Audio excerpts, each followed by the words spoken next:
السلام عليكم ورحمة الله وبركاته. ازيكم عاملين ايه؟ يا رب تكونوا بخير، وحشتونا جدا جدا جدا. طبعا مبدئيا احنا بنعتذر عن التأخير لان الدنيا بقالها اكتر من اسبوع او اسبوع وشوية تعبانة وبنلف بيها عند الدكاترة، ومع الاسف محناش عارفين عندها ايه بالظبط. فعلا والله انا تعبانة اول فترة دي ومانيش عارفة عندي ايه. على صوتك شوية. فعلا والله انا تعبانة اول فترة دي ومانيش عارفة انا عندي ايه، وبلف عند الدكاترة التعب ماسك بطني كده من تحت من هنا ومانيش عارفة. المشكلة ان انا باخد مسكنات كتير وعلاج كتير ومفيش حاجة. كل دكتور بنروح له كان بيطلب مثلا تحاليل، التحاليل كانت بتطلع كويسة مفيش فيها اي حاجة، ولا مثلا بنرجع للتحليل للدكتور يقول لك ده هي كويسة مفيش فيها اي حاجة، وهنا انتوا هي مش كويسة او اللي بيحصل الطبيعي مش كويسة. انا ما بنامش يعني والله العظيم ولا انا بنام من تعبها، فهو الحمد لله قدر الله ما شاء فعل، هو ده سبب تأخيرنا. وان شاء الله يعني خير بإذن الله، في خير وهتعدي معانا على خير، وهنحاول ان احنا ما نقطعش معاكم بالفيديوهات ان شاء الله باذن الله. المشكلة ان الواحد مش عارف هو عنده ايه يعني. هو يعني ايه المطلوب؟ بس انت تدعوا لها في الكومنتات ان ربنا يشفيها بس، او على الاقل نعرف عندها ايه، نعرف نعالجها، فهو الحمد لله على كل حال يعني.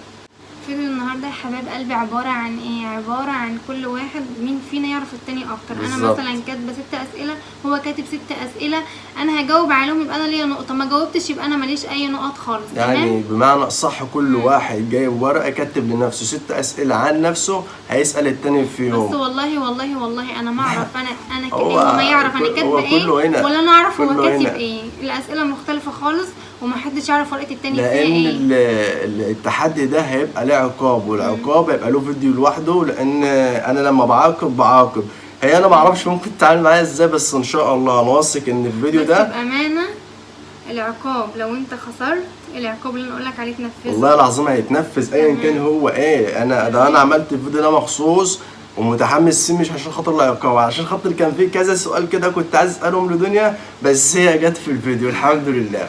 فاحنا هنبدا مع بعض دلوقتي على طول، وهي اللي هتبدا. لا ابدا انت، احنا مع بعض. لا ابدا انت، ابدا انت. ما عنديش مشكله، حضري بس انت الورقه والقلم في ايدك عشان كله هنا. ما تشوفش اسئلتي يعني طبعا مش باينه. طب يلا السؤال الاول.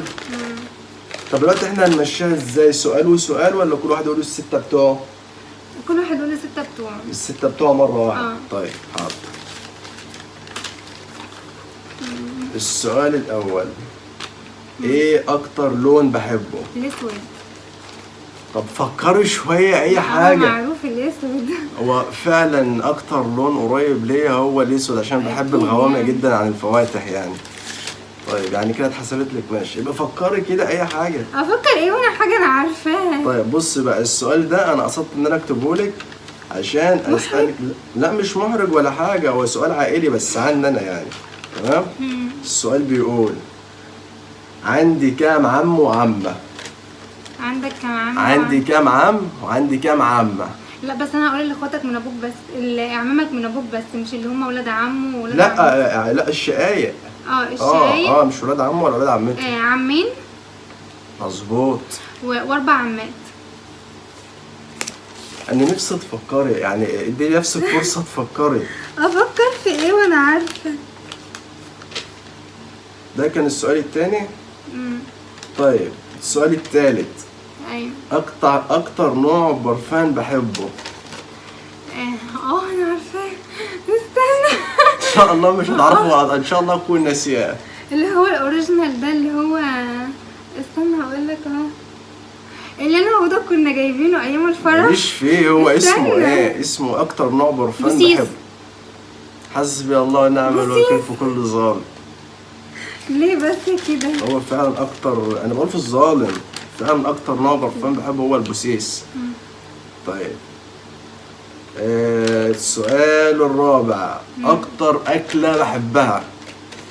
اكتر اكله وبتاكلها على طول؟ مش ماليش فيه، هو كل بني ادم منا بيحب الاكل كله عادي، بس بيبقى له اكله مفضله. الكبده. اجابه خاطئه. ليه انت بتاكلها دايما ولا؟ انا باكلها دايما، انا بحب الكبده، بس بقول لك اكلتي المفضله، اكتر اكله مفضله ليه؟ ولا كشري عدس. المحشي اكتر اكله بحبها يا جماعه، هي المحشي، ما تقيديش نفسك النقطه دي. لا بس على فكره يا ثابت، انت اكتر حاجه بتاكلها كتير قوي قوي ومش بتزهق منها، ده انا بزهق لك سلف الكبده. صلى على النبي. هو الكبده انا بحبها وممكن اكلها كتير عادي وكل حاجه، ده عنده سعاده ياكلها طول بس انا الأسبوع. بتكلم في اكتر اكله مفضله ليا او اكتر اكله انا بحبها. طيب نخش على السؤال الخامس. السؤال ده يعتبر يعني معروف عني جامد يعني. الله اعلم اعرف ولا. طيب ايه العاده السيئه اللي فيا؟ العصبيه والاندفاع. هي حاجه واحده بس، انا مش مندفع، انا ما بندفعش، انا عصبي. غضبك يعني انا عصبي. هو السؤال صح بس انا ما بندفعش، انا بتعصب يعني ممكن اتعصب اقوم زعق طالع كده مره واحده. طيب ماشي، العصبيه بتديك لايه؟ للاندفاع. انا ما غلطتش. لا الاندفاع ده مثلا ممكن لو انا هتهور في حاجه كده ولا ما حاجه. شاء الله ما بتتهورش. الحمد لله يعني. ما شاء الله ده انت متهور. طب انت دلوقتي يعتبر الاسئله كلها انت جاوبت عليها صح يعتبر. ايه تمام ماشي. طيب نخش على السؤال السادس والاخير عندي. لما بكون متعصب ايه اللي بيهديني؟ عدم رد اللي قدامك عليك. انا ما عدتش لعب معاكي تاني بجد، انا ما عدتش لعب معاكي تاني. ليه؟ جاوبت على كله، هو سؤال واحد اللي ما جاوبتش عليه يعني 2 هتلاقي 5 نقط، هي نقطة واحدة اللي غلط. طيب ماشي، طب ما حاجة كويسة. لا طب ماشي الحمد لله. اديني بقى دول اللي ورا القلم. اتفضل نخش على الأسئلة بتاعتك يا ماما. أنا ما ينفعش ألعب معاها تاني، اللعبة فيها إيه أسئلة تخصنا وتخصها. ليه؟ قولي مين أكتر شخص بحبه في حياتي؟ أكتر حد يعني؟ أمك طبعا. طبعا. أمك بابا معروفة. يبقى كده اتحسبت لي نقطة. انت شفتني وانا بكتب؟ والله ابدا دي معروفه يعني. انت لو سالتني نفس السؤال هرد عليكي نفس الاجابه. لو سالت حد اكتر اكله بحبها؟ اكتر اكله بتحبيها؟ انت عامله ايه؟ فكر براحتك يا هو بابا. انت كنت ذكرتها من ضمن اللي انت ذكرتهم لي لما قلت لك اكتر اكله بحبها؟ ما ذكرتهاش؟ ذكرتها ولا ما ذكرتهاش؟ انا ممكن اكون ذكرتها. الكبده؟ غلط والله. استنى لا خلاص والله ابدا. خلاص مش هيتحسب، بس انا عايز اجيبها. بس هي مش الكبده صح؟ ايوه. الكشري العدس؟ لا صح، ده بتقول ما بحبوش. بتعملي معدتي. البسله؟ لا. هو في ايه؟ امال ايه؟ المحشي او البشاميل. طيب قولي. ايه الصفه اللي كويسه فيا؟ ايه اكتر صفه كويسه فيا؟ لا بصراحه انا عشان ايه ده انت عملتها لي وهي غلط؟ انت بتغفلني؟ حاولت اسرع ما عرفتش. لا يا بابا مش خلاص همسحها والله همسحها. حاولت اعمل نفس النقطه بس ما جتش. انت قلت ايه اكتر ايه؟ اكتر صفه كويسه فيا. لا وانا عشان اكون صريحه، انت بصراحه انت فيها صفات كويسه كتير قوي، بس انت من النوع اللي هو ايه المتسامح يعني. انت من النوع المتسامح، ده اكتر حاجه بحبها فيك، ان انت بتسامحي. لو في حد مثلا غلط فيك وجا اعتذر لك او ان هو حسيت من وش ان هو ندمان ان هو غلط فيك بتسامحيه. صح كده ولا غلط؟ طيب ماشي الحمد لله. بنجيب يا جماعه معاه والله يعني. واحنا هنا يا بابا برضه المهم النقطه ما تروحش عني. قولي. ايه اكتر 3 حاجات بكرهها في حياتي؟ لا هو ده غلط بقى، الاسئله دي كده غلط. انا كل مره بقول لك اكتر حاجه. طيب ايه اكتر حاجه بكرهها في حياتي؟ مش مشكله. الخيانه. معروف عنك انت اكتر حد بتكره الخيانه. صح كده؟ صح. النقطه الثالثه ليا. اوكي. اكتر لون مفضل عندي؟ الاسود. صح. معروفه برضه. انت عامل 4 نقط ليه؟ ايوه ما انا جاوبت على كله. 1 2. لا في سؤال انت ما جاوبتش عليه، ما تستغفلنيش وربنا ابدا. انا مجاوب على كله، ده سؤال واحد بس اللي انا ما جاوبتش. طيب ماشي، انا ده 1 2 3 تمام. 3 تمام ايه؟ 4 كده اوكي تمام. السؤال الاخير والفاصل ما بيننا.